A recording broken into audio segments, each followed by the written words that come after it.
Hello guys, ito na naman ako. Salamat at nakapag-vlog na naman ulit. Okay, yung last vlog ko yata is tungkol doon sa Pantalyon Bridge. Okay, sabi ko sa inyo, pandemic ngayon, wala akong gagawin kundi mag-vlog na naman ulit. Okay, so i-update ko kayo. Okay, o nga pala, shoutout sa mga transporters, Transportify, sa mga Grab drivers. Actually, diyan ako nag-start kaya may mga subscribers akong ganito karami. Actually, na-miss ko kayo at pasensya na, hindi ako masyado nakapag-vlog for more than a year. More than a year kasi naging busy nga ako. And isang araw kung saan ako naging busy is nag-buy and sell ako ulit ng sasakyan. Hindi naman marami, pa isa-isa lang. Pandagdag bills, pandagdag bayad sa mga bills, pandagdag pangkain sa pamilya. Alam mo na, pandemic, syempre, racket tayo. Wala namang ayaw naman natin mag-opisina, ayaw natin mag-call center kasi nga alam nyo na guys, delikado, 'di ba? Dahil pandemic, virus, coronavirus, ngayon may Delta pa. So ngayon, kaya ako nandito dahil lockdown, okay? So kaya gusto kong mag-impart sana ng mga gusto kong i-vlog para makatulong doon sa mga subscribers ko na faithful na nandyan. Sana guys, tapusin nyo itong video na to, baka makatulong sa sakali. Kasi marami talagang subscribers ko na maraming tao ang talagang naghahanap ng negosyo, pagkakakitaan. Ngayon, itong ibablog ko sa inyo, gusto kong i-share kasi for more than 10 years, ginagawa ko na to. Ngayon, naglaylo lang ako last year kasi nga nag-real estate ako. Pero ganun pa man, nagba-buy and sell pa rin ako pa isa-isa. Although pa isa-isa lang naman talaga ako hanggang dumating sa point na nagdalawa ako. So, gusto kong i-impart sa inyo, baka lang makatulong. Ngayon, kung meron kayong heart sa sales, meron kayong kasi guys, kung wala kayong talent, kasi minsan rin to marunong kayo magsalita, although matututunan nyo naman, kaya nga i-share ko sa inyo para kung baka sakaling para sa inyo, makatulong sa inyo sa hanap buhay ninyo, sa kabuhayan ninyo, para sa pamilya nyo, kasi ang sarap Actually guys, ito yung iba-vlog ko ngayon tungkol sa buy and sell na sasakyan. Yung gustong mag-buy and sell na sasakyan. Okay guys, pipilitin ko maging maikli ito kasi talagang maraming do's and don'ts para maging successful ka sa pagba-buy and sell na sasakyan. And guys, take note of this. Since 2009 hanggang presently, okay, nagre-real estate ako ngayon pero nagba-buy and sell pa. Guys, hindi nagutom yung pamilya ko, hindi nagkulang. Although syempre nandiyan ang Panginoon na nagpo-provide para sa atin, nagdadasal tayo araw-araw, pero nasa atin ang gawa. Since nawala ako, nag-resign ako, nawalan ako ng trabaho, may konting puhunan, nakabenta ako ng property noon, ito yung pinang start ko, hindi kami nagutom. Kumbaga, naging faithful ang buy and sell. At syempre ang Panginoon, to God be the glory. To God be the glory. Pero hindi ako nagutom dito sa ginawa kong itong nag-buy and sell ako ng sasakyan.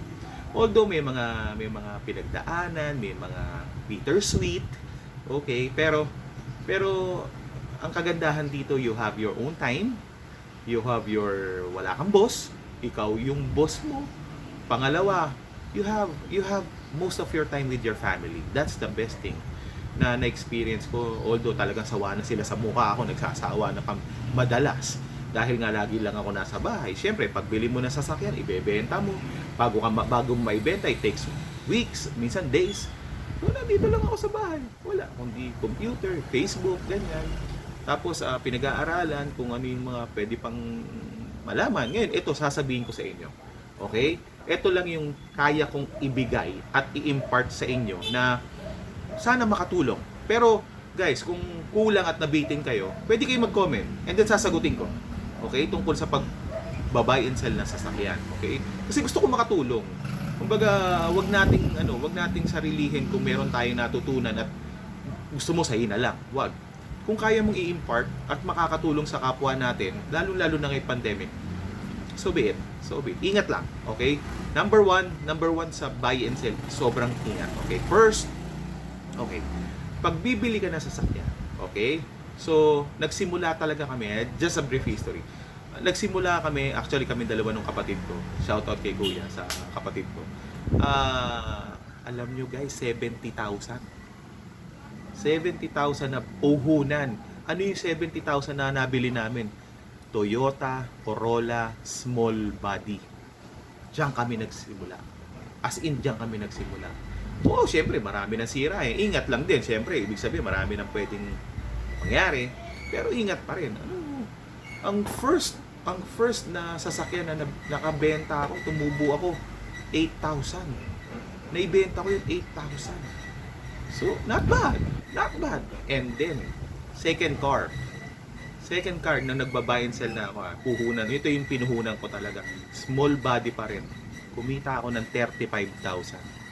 Small body. That was way back 2009. So sabi ko, wow!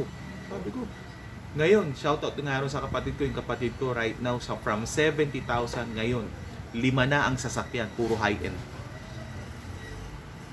So talagang nagsumikap siya at talagang tinutukan niya. So talagang milya-milya talaga. Milya-milya na ang inangat na dun sa amin na nagsimula kami. Nauna lang siya ng 2 weeks sa akin pero ngayon. Pero kasi ang dami kong pinanggalingan, ang dami kong diversion, ang dami kong naging dumaan sa buhay ko. Kaya hindi ako nakapag-focus sa buy and sell. Naging kagawad ako ng barangay. Hindi ko may naano yun, pero that's one of my passion, to be a public servant. Naging kagawad ako ng barangay for 5 years, simultaneously nagbabayan sila ako. So parang nadadivert yung time ko from hindi talaga nakafocus. And then nag-real estate ako, 'di ba? So talagang hati kasi kailangan mo ng project sa barangay, kailangan mo umattend. Minsan, 'di ba? Kailangan mo may mga obligasyon ka. Okay? Pero ganun pa man, talagang masasabi ko na profitable. Basta pag-aralan, mag-ingat. Yan lang po, okay? Number 1, kung kukuha ka ng sasakyan, okay? Kung kukuha ng sasakyan, wag kang, kung wala ka talagang alam sa sasakyan, nagdadrive ka lang, wala kang alam sa makina, magsama ng mekaniko. Okay? So, siguro mga 1 to 5 cars. Magsama ka ng mekaniko kasi siyempre maraming yan. Hindi ko isa-isahin, okay? Maraming alam ang mekaniko na hindi mo alam. Okay? Siguraduhin mo lang trusted mo yung mekaniko. Okay? Kasi may mekaniko na i-approve nila yan kahit alam nilang gagastos ka. Kasi bakit? Sila gagawa eh. 'Di ba? Ako na bahala diyan. Sige, kaya ko yan. Kasi may trabaho sila. Pero dapat yung trusted mo na hindi ka lolokohin na pare samahan mo ako, may kukunin ako sa sasakyan, magba-buy and sell ako. Sige, hindi ka natin. Yung transparent and sa'yo na pwede naman kasing sila gagawa pero Brad, kunin mo na yan. Bakit? Tutubuhan ng malaki dyan. Ako na bahala dyan. Maliit lang gagawin yan.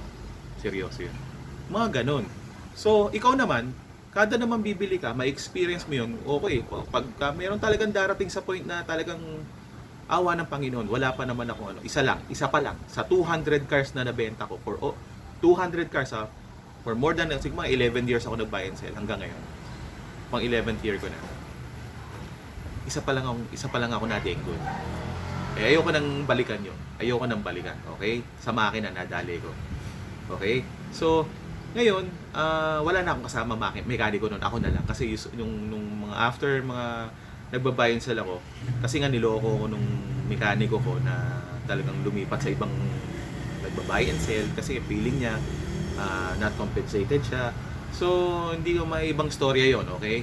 Basta ang sinasabi ko, magkaroon kayo ng mekaniko na trusted na sasamahan kayo, sasabihin sa inyo, okay? Sa makina. Ngayon, kung nagdadrive naman kayo, mas maganda. Kasi kung nagdadrive kayo, alam nyo ang tunog ng magandang makina. Okay? Matututunan nyo yan in time. Talagang pagdadaanan nyo yan. Mag-ingat lang.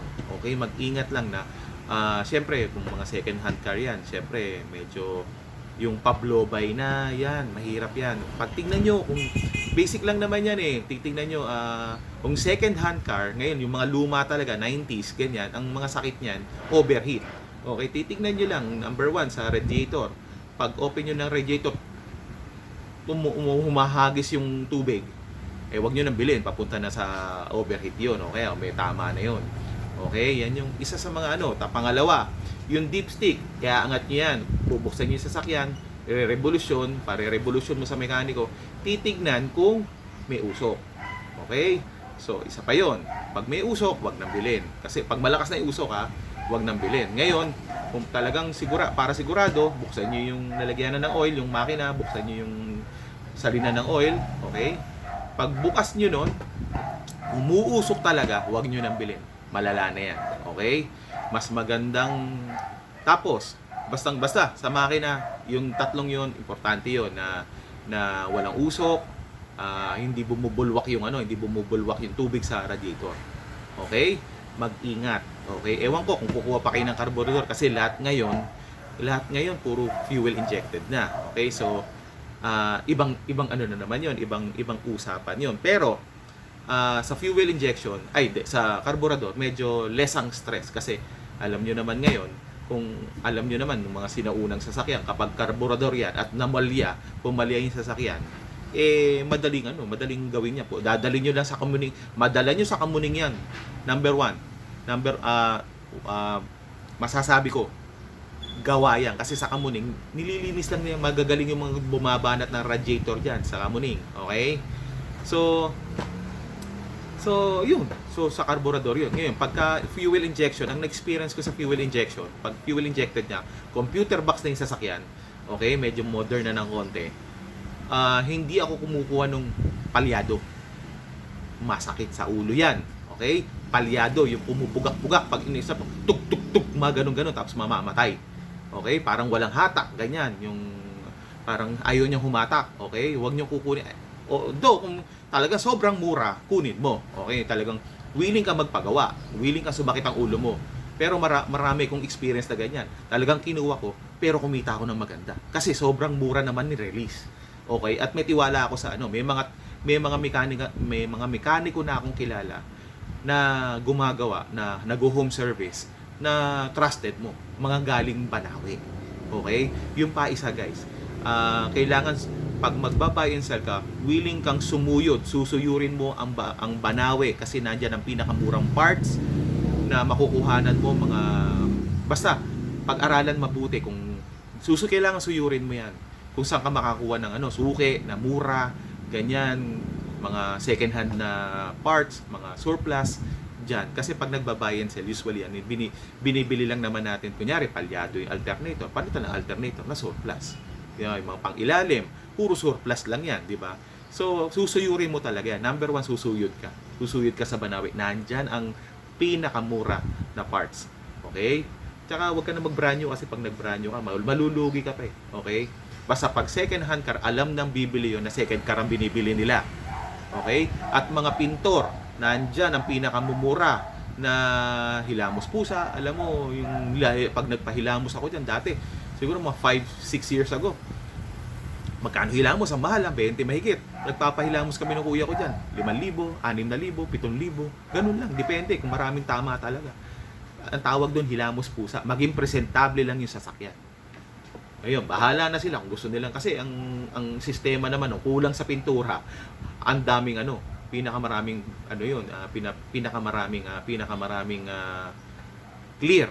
Okay, yung clear. Kasi siyempre sa atin naman nagbabayad basta maging presentable. Tsaka isang note, kunyari, talagang maraming tama yung sasakyan.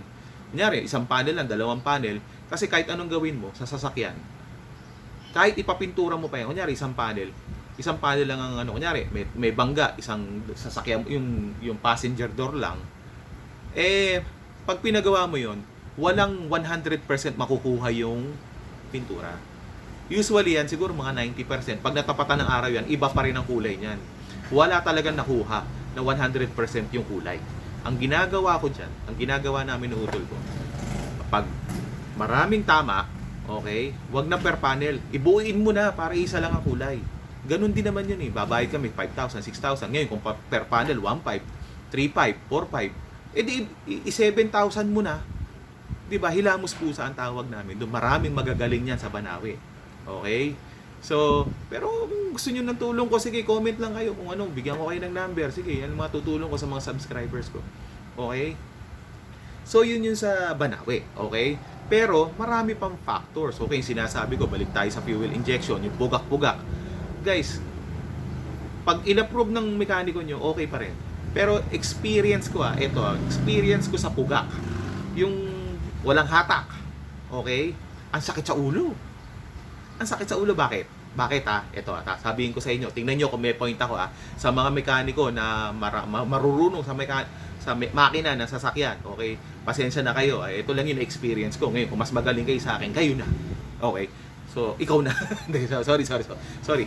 Ngayon ganito, experience ko sa fuel injected na namugak. Okay? Hindi to karburador Ang karburador, pag namugak yun, pundaling mula sa kamuning, okay na yun. Okay? So, ito naman, fuel injected na namugak, na malya, base sa experience ko, talagang sumakit ang ulo ko, hindi lang ako, pati yung mekaniko ko. Bakit? Pag namugak ang fuel injected na sasakyan, magsisimula ka, ito sasabihin ko sa iyo, magsisimula ka sa tangke. Okay, baka barado yung fuel filter sa tangke. Merong tangke ng gasolina, yung sinasalinan, yung storage. May filter yan bago lumabas. Okay? Pag barado yun, mamamalya. Okay? Pangalawa, yung fuel pump.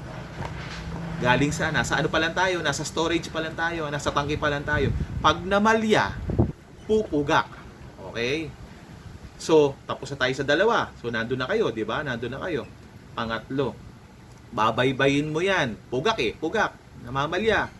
So, papasok na ngayon sa makina yan. Pagpasok ng makina, saan unang dadaan yan? Fuel filter ulit.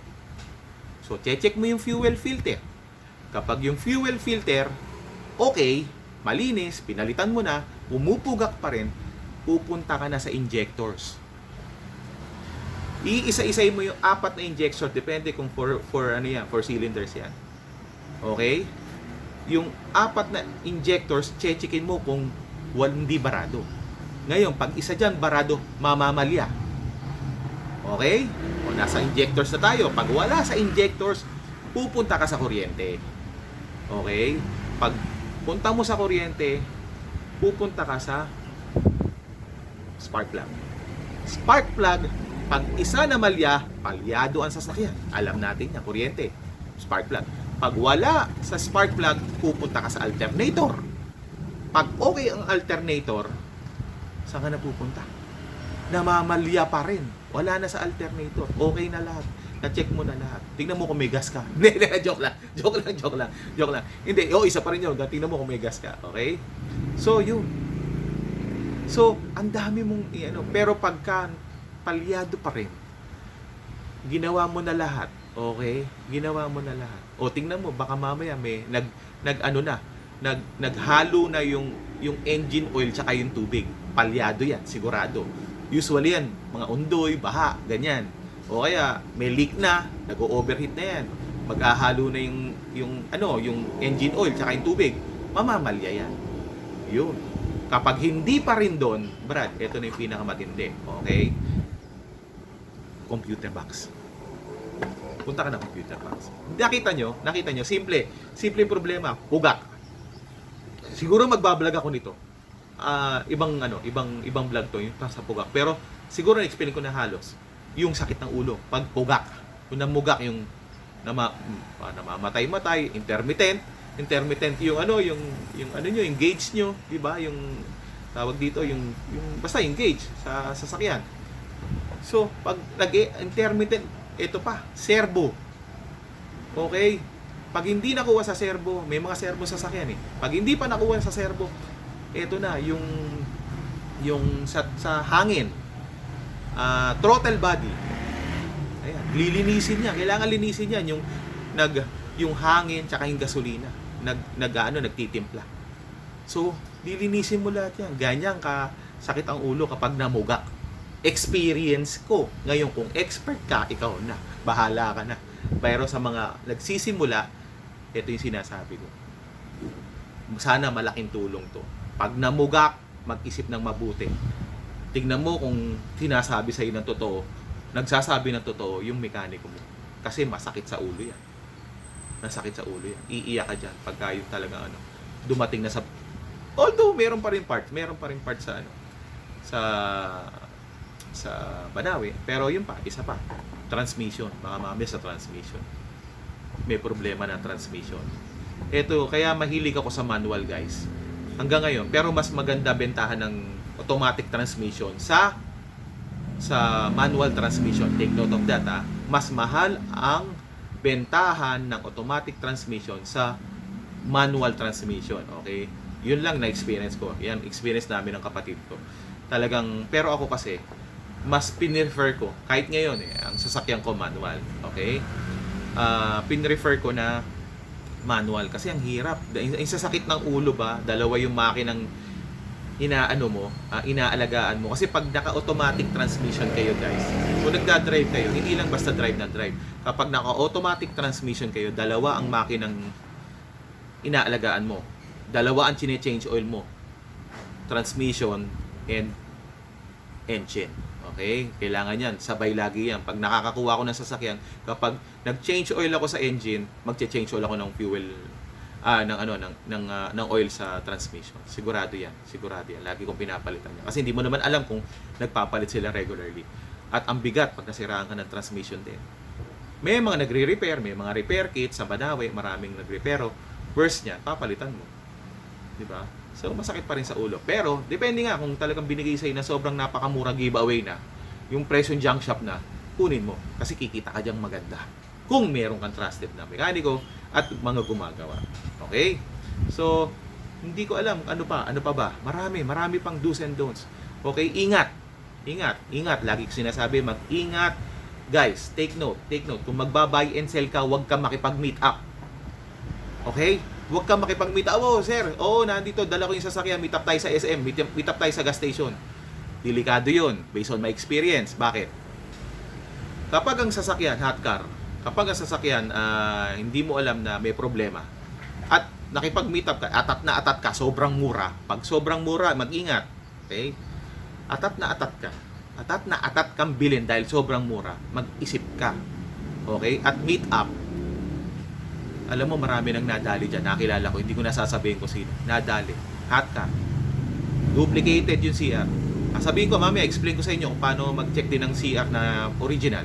Okay? So, alam mo nangyayari, pag meet up, may problema sa sasakyan, binayaran mo, alam mo kung ano nagbebenta, meet up tayo, alam mo gagawin ko, tanggalin ko yung SIM card ko, wala ka na nga habulin sa akin. Bakit, kilala mo ba ako? Hindi. Binigay ko yung sasakyan sa'yo. O, picture, bakit? Matetrace mo ba kung sino ako? Oo. Dapat, maganda rin yan, maghingi ka ng mga IDs nung bibilan mo. Usually naman yan, wala eh. Lalo na pag manloloko, wala ibibigay sa IDs yan. Huwag makipag-meet up, siguraduhin na kukunin nyo yung sasakyan. Kung may ahente man yan, dalhin mo ako doon sa may-ari. Ako, doon natin kunin. At least alam mo kung sino yung may-ari. Lalo na kung paisa-isa lang. Sigurado, ang hirap ng pera, kumita ng pera ngayon. Ang laki ng risk. Ang daming manloloko ngayon, guys. Ang daming namimekay ng CR. Guys, ingat. Ang hirap ng pera ngayon, lalo na pandemic. Huwag na kayo makipag-meet, pumunta kayo mismo sa bahay nung pagbibilahan ninyo. At kahit gaano pa kalayo yan, pero yung peace of mind, guys, peace of mind. Pagka naloko kayo, diyan kayo iiyak ng malamig. Tutulo ang pawis nyong malamig. Wala na, tulala ka na lang. Lalo na mga kalahating milyon. Diba? 300,000, 200,000. Ang sakit niyan. Wala, susurrender niya yan. Susurrender niyo na sa HSPG yan. Wala. Kaya wag makipag-meet up. Siguraduhin na siya yung owner. Kung buy and sell man yan, siguraduhin nyo na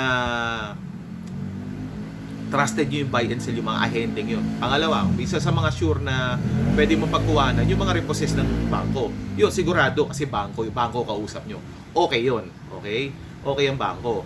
Ngayon, ang problema lang dyan sa mga nagbabuy and sell, ang tagal bago i-release yung papel. Mga 2 linggo, 3 linggo, bisa naabot na 1 buwan, 2 buwan, wala pa yung papel. Kasi nga, syempre, dami sasakyan yan. Okay? Inaayos din nila yan. Pero sure, okay? Sure, kung pa isa-isa. At hindi naman ginawang sideline lang ang pagbabuy and sell. Pero sayang, guys, aaminin ko na sa inyo, simula nag-buy and sell ako, pinakamababang kita ko 20. Okay? Maliban dun sa yung sa umpisa ko, nag-8,000 ako. Pero yun yung mga lang yun. Pero yung plato ko, yung talagang pakikita mo yung graph. 20, 30, 40, nag-100 ako. Maganda kita. Ingat lang. Ingat. Lalo na sa vintage car. nakabenta ako, ilang vintage car na benta ko? 5, 4. Maganda kita sa vintage car. Okay?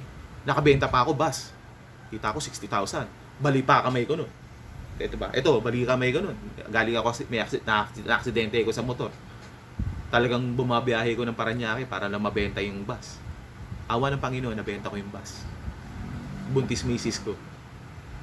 Sabi ko, Lord, bigyan niyo akong para sa lalabas na yung anak ko eh. Wala akong kita, wala akong income. Pilay pa ako. Alam mo, binless ako ni God. 60,000 kumita ako. Ba, malaki na yun, 2009, way back 2009. Di pa ako nagbabuy and sell nun. Hindi pa ako nagbabuy and sell nun. Meron lang akong kaibigan na nung pagpunta namin doon, nakakwentuhan ko lang yung boy sa Paranaque na binebenta raw yun. Magbebenta sila ng mga lumang bus. So, sabi ko, sige, why not i-market ko? Kasi syempre, wala tayong trabaho. So, naibenta ko. 60,000, kumita ako. So guys, maganda ang kita, ingat lang. Lalo na yung sinasabi ko, wag na kayo makipag-meet up. Maraming ahenteng siraulo ngayon. Tapon yung SIM card, goodbye ka na. Goodbye ka na. Goodbye ka na. Bakit? Anong gagawin mo? Ibebenta mo rin yung sasakyan sa ibang tao? Makonsensya ka. Makonsensya ka. I-surrender mo na yan. Ibibigay mo yan. Kasi ganyan yung may mga kilala akong ganyan. Nung naloko, benta na lang natin to, meet up na lang. Kawawa naman yung makakabili. Ingat ka na, sa'yo pala mag-ingat ka na. Kasi siyempre, yung mga pagbebentahan mo, hard-earned money yan. Hard-earned money. Okay? Basta mag-ingat. Okay, ito pa, isa. Bago ako magtapos, yung sa CR. Okay, ito yung CR. Yung isa, yung pinare-restore OR. Official receipt. Ito naman, Certificate of Registration. Okay, CR. Ngayon, ito sa natutunan ko yung medyo late na eh. Natutunan ko to. Okay guys, ito ang CR, okay? Okay, ito ang CR. Okay? Paano mo malalaman? Konting tip lang to konting tip. Okay, para may guidelines kayo, okay? Para malaman yung original ang CR. Okay? Unang-unang tinitingnan ko sa CR, okay? Nakikita niyo itong linya na to. Ito, yung linya, yung linya sa field office. Okay? May linya yan. Ang ginagawa ko dyan sa linyang yan, kinukunan ko ng picture. Pipicturean nyo. Ito, yung linya. Ayan, Ayan, yung linya. Ito, malabo. Yung linya. Okay? Pag pinicture mo yan, kunyari ito, field office, Muntinlupa District Office. Ito yung bago sasakyan ko na binibenta. Okay? Picturean nyo yung linya. Pag pinicturean nyo yung linya, makikita nyo may value. Imbaga merong trick yan. Nakalagay dyan LTO na naging linya. Maliliit lang yan. Ayan, LTO. Okay yun, original yun. Okay? Pangalawa. Okay? Saan pa ba yung isa? Dito. Nakalagay sa Certificate of Registration. Okay? May linya rin yan. May linya. Certificate of Registration. May linya yan. I-picturean nyo rin yan. Makikita nyo nakalagay dyan LTO. Yun. Ayan Isang tip yan. Pangalawa. Pangatlo. Meron pa isa eh. Eto. Yung sa gross weight. Sa gross weight, eto may linya. Picturean nyo rin yan. Yung kalahati niyan, may rin yan. May mga letters din yan. LTO. Okay? So, yun yung mga basic na tips. Okay? Diyan, medyo lamang ka na dyan. Original lang original ang CR. Okay? Late ko na rin na nalaman yan. Okay? Tsaka guys, isang konting tip din. Regarding sa CR, check nyo rin kung saan yung mother file. Baka mamaya mother file nito, Bicol, Cebu, talagang minsan ang hirap ibenta, marunong na rin yung mga bumibili. Check nyo rin kasi ang tawag namin doon tawid dagat. Okay? Ang hirap lalo na may mga buyers kasi na gusto nila papatransfer nila sa pangalan nila. So kailangan dito lang kasi gagastos sila ng malaki ron. Okay? So isa pa, last na. Okay? Ito naman malaking tulong din. Okay? Bago bumili ng sasakyan, i-check sa LTO. Okay? I-check sa LTO. Paano nyo i-check? Hindi kayo pupunta. Pwede kayo pumunta sa LTO office. Mas maganda yon, mas sure yon. Pero kami nung kapatid ko, pagka lumang sasakyan, yung mga lumang plaka, ang gagawin mo lang, sa cellphone mo, syempre magpa-load ka. Okay? Lalagay mo, itatype mo, message lang, text message. Isesend mo, take note, 2600. 2600. Diyan mo isesend ha, 2600. Pangalawa, okay, sa message, ilalagay mo LTO, okay? LTO space, word na vehicle. LTO space vehicle, tapos space ulit yung plate number. Walang space. Kunyari, ABC 123. Walang space. Okay? LTO space vehicle space. Okay, check yung baka mamaya magkamali ka na spelling sa vehicle, okay? Hindi magsesend 'yon. Space ulit. LTO space vehicle space plate number, walang space in between. Kunyari, again, ABC 123, walang space. Hindi pwedeng ABC space 123, hindi pwede. Okay? So isa 'yon. Pag send mo noon, kailangan to Mondays to Fridays kasi LTO office eh. Okay? Hindi ko alam ngayong pandemic pero i-check nyo. Usually sumasagot yan. Pagka naman hindi hot car yan, talagang meron yan. Magte-text ba kaagad yan na walang alarma yung sasakyan. Okay? So, yun lang. Siguro kung meron pa kayong mga tanong, pipilitin kong sagutin, mag-comment lang kayo. Ngayon, pag sobrang dami ng comment, sasagutin ko yan through vlog. Okay? Basta, ito yung mga basic kung paano kayo mag-buy and sell. Kung gusto nyo mag-buy and sell ng sasakyan, okay? Let me know kung may mga questions kayo. Siguro nakatulong ako at siguro worth it itong 30 minutes na video na to. Malaking tulong kasi medyo may magkakaroon kayo na idea. Pero I guarantee you guys, kung talagang mapag-aaralan nyo at kakaririn nyo ang pagbabay and sell na sasakyan. Okay, nakakabuhay ng pamilya. Yun lang masasabi ko. Nakakabuhay ng pamilya at wala kang boss. Marami yung time mo sa family. Pangalawa, kung mahilig ka sa sasakyan, nakakalibang kasi nga, mostly sa mga lalaki mahilig sa sasakyan yan. Alam mo yung iba-iba sa sasakyan mo, di ba? Ayoko lang nung dati kasi luma yung mga sasakyan ko. Laging may sira kasi gusto ko yung may sira kasi nga mura kong nakukuha pero masakit sa ulo. Okay? Pero nasa sa inyo kung gusto niyo kumuha ng batong ipupokpok mo sa ulo mo. Okay? Pero ako, challenge sa akin yun. Okay? Pero awa ng Panginoon, kumikita kami ng mekaniko ko. Sinasabihan ako ng mga kapitbahay, ba't ganun? Sa sasakyan mo, lagi sira. Hindi nila, wala pakialam sa inyo, kumikita ako maganda. Ganon. So, yun lang guys. Kung may tanong pa kayo, comment. Kapag sobrang dami na nung comment at pare-pareho yung mga tanong, ibablog ko yan. Explain ko sa inyo. Okay? Marami pa akong hindi na-discuss pero ito na lang muna. Okay? Baka mainip na kayo, magsawa kayo sa mukha ko. Guys, salamat sa pakikinig. At sana nakatulong ako lalo na sa mga subscribers ko at sa mga manonood pa at gustong matuto sa pagbabayad sale. And guys, isa na lang. Hingi ako ng tulong. Siguro naman hindi naman kalabisan at kabigatan. Kasi nagre-real estate ako ngayon. Nag-aahente rin ako sa lupa. Actually, we're licensed salesperson ng misis ko. Meron kaming ginawang YouTube channel, yung Metro Properties PH. Guys, send ko yung link sa baba. Paki-like and subscribe naman. Subscribe and like. And tingnan nyo rin, baka mamaya namimili kayo ng bahay o may pabebenta kayong bahay. Let me know. Leave a comment. Okay? Titingnan ko kung makakatulong ako. At matutulungan ko kayo. Ang concentration ko Metro Manila, pero dito talaga ako sa Mandaluyong nakakonsentrate. Okay? So sana nakatulong. At guys, stay safe, be well, stay well, and God bless you. Okay? Again, to God be the glory. Dasal sa Panginoon. Siya lang ang makakapag-ingat sa atin. Wala na. Okay? God bless you again. Until my next vlog. Okay?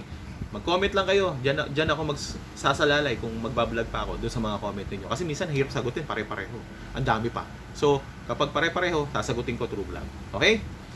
Please, subscribe na rin dito and dun sa link na papadala ko sa Metro Properties PH. Konting tulong lang. Okay, salamat po and God bless you.